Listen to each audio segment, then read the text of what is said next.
how many people are bored at their desk for how many hours every day, and how many days a week, and how many weeks a year, for how many years in their life?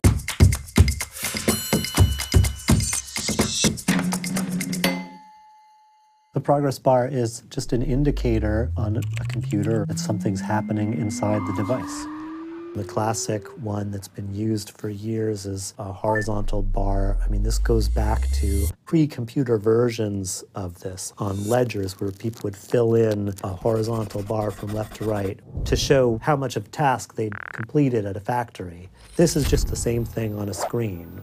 Something happened in the 70s that is sometimes referred to as the software crisis, where suddenly computers were getting more complicated more quickly than anyone had been prepared for from a design perspective. People were using % done indicators in different ways. So you might have a graphical countdown clock, or they would have a line of asterisks that would fill up from left to right on the screen. But no one had kind of done a systematic survey of these things and tried to figure out how do they actually affect the user's experience of sitting at the computer.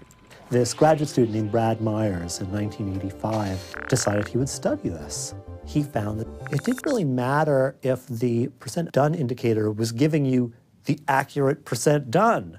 What mattered was that it was there at all. Just seeing it there made people feel better. And that was the most surprising thing. He has all these ideas about what this thing could do. Maybe it could make people relax effectively. Maybe it would allow people to turn away from their machine and do something else of exactly the right duration. They would look and say, oh, the progress bar is half done. That took 5 minutes or whatever. So now I have 5 minutes to send this fax, or whatever people were doing in 1985.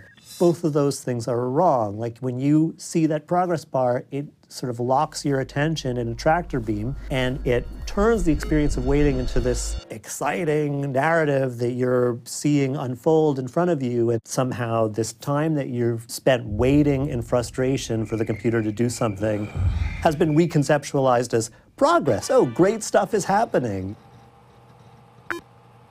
But once you start thinking about the progress bar as something that's more about dulling the pain of waiting, well, then you can start fiddling around with the psychology. So if you just have a progress bar that just moves at a constant rate, let's say that's really what's happening in the computer, that will feel to people like it's slowing down. We get bored. Well, now you can start trying to enhance it, make it appear to move more quickly than it really is. Make it move faster at the beginning, like a burst of speed that's exciting. People feel like, oh, something's really happening, and then you can kind of move back into a more naturalistic growth of the progress bar as you go along.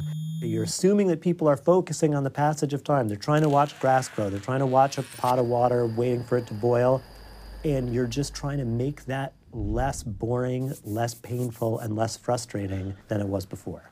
So the progress bar at least gives you the vision of a beginning and an end, and you're working towards a goal.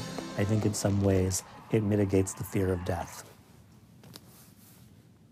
Too much?